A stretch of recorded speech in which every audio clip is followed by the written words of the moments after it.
When I was running a lot, there was a 2.5-year period. Well, there was a previous 2.5-year period where I was getting injured frequently.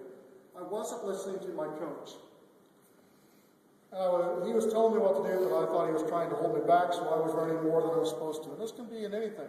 Somebody, your mentor, and you should have a mentor, your mentor may be saying, hey, only study this much. You need to get out and do things. Or they may say, hey, you should only practice football, volleyball, basketball, whatever it is, this many hours in order to stay healthy. Well, my mentor, who was 20 years older than I am, still is, he was saying, Rick, you should only run 70 miles a week. And I thought he was trying to hold me back, and I was running 80, 90 to 100, and I'd get hurt, and I couldn't run for a month.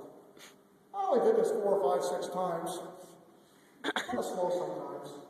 Well, finally I decided to listen to him, but also I read a book by Reverend, I think it's a Dr. Don Gossett, he's a pastor, talking about what you say is what you get, and what the power of healing in Scripture.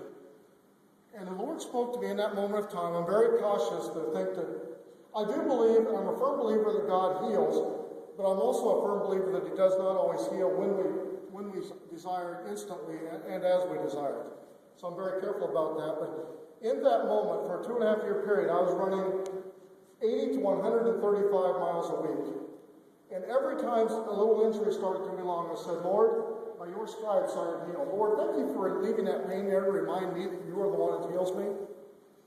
Can we say the same thing when we have, whether it's a physical pain or emotional pain in our life? Lord, by your stripes I'm healed emotionally, I'm healed spiritually. Thank you for leaving that little bit of concern there to remind me that you are the one that healed me. For 2.5 years, I did that. For 2.5 years, within a half mile, boom, the injury was gone. And on one particular race, I'm running along, and my legs start, just finished a 120-mile week, and my legs start to wobble. And my first mile, this is on one of the recordings out there, my legs are wobbling. Our first mile is 4:45. Is that a decent pace? Yeah. 4:45. See, I tried these other sports, only I was terrible. So I admire those of you who do other things. And we got to the 1.5 miles, and just literally, my buddy Eric, I said, go. He says, tough. No. Tough.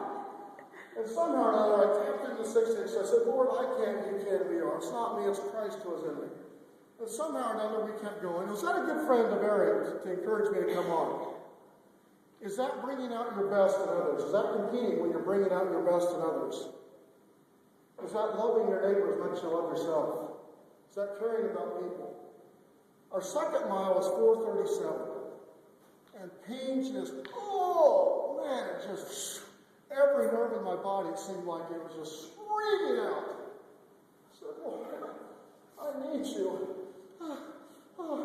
It's a 5K, 3.1 miles.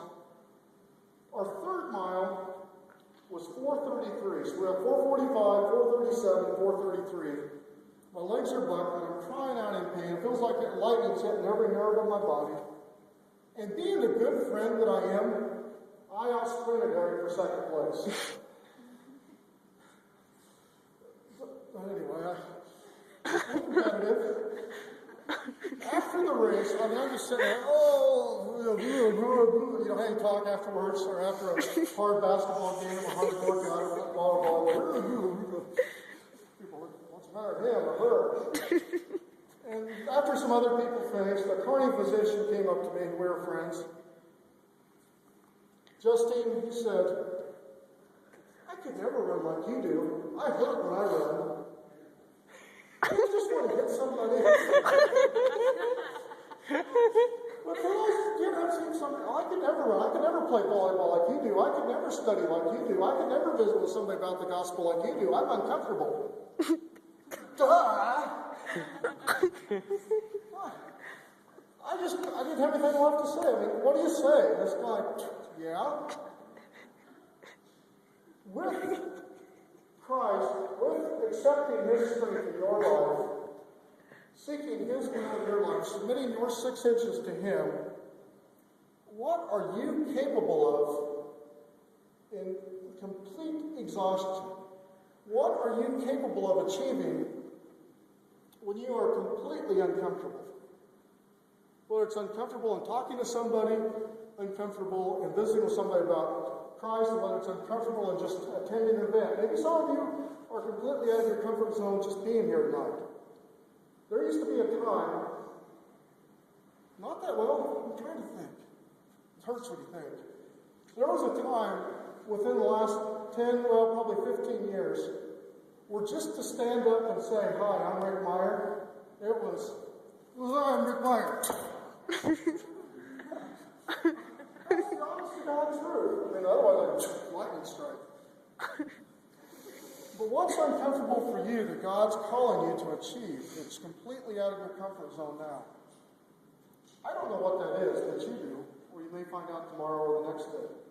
We just got to say, "Lord, I can't, you can, we are." And I was in terrific shape. Like I said, I was running up to 135 miles a week.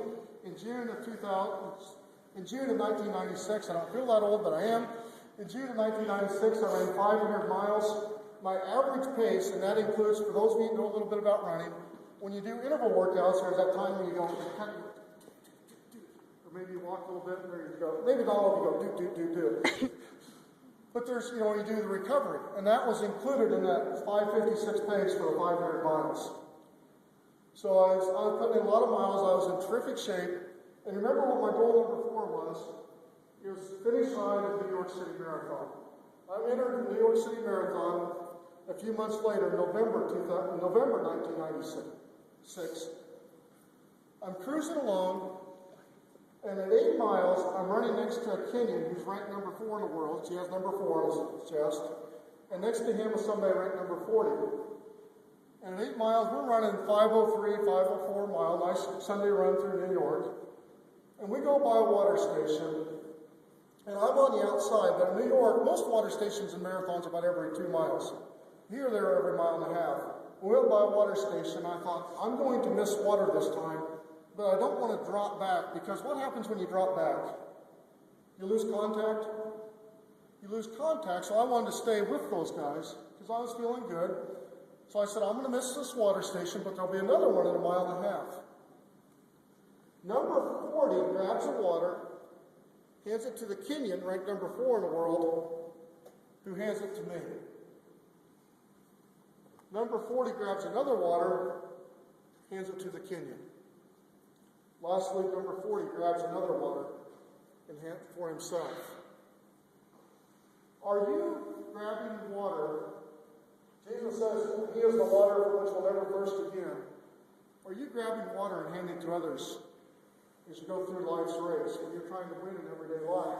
Also, I'm talking about running, but this applies to whatever you're doing. Do you see in that example that world-class competitors understand that we can achieve more with working together than we can separately? Number 40 knew that he could run faster if all of us stayed together than if we ran separately. Now, to be fair, if it had been the last 2 miles, we probably would have been handing water to each other.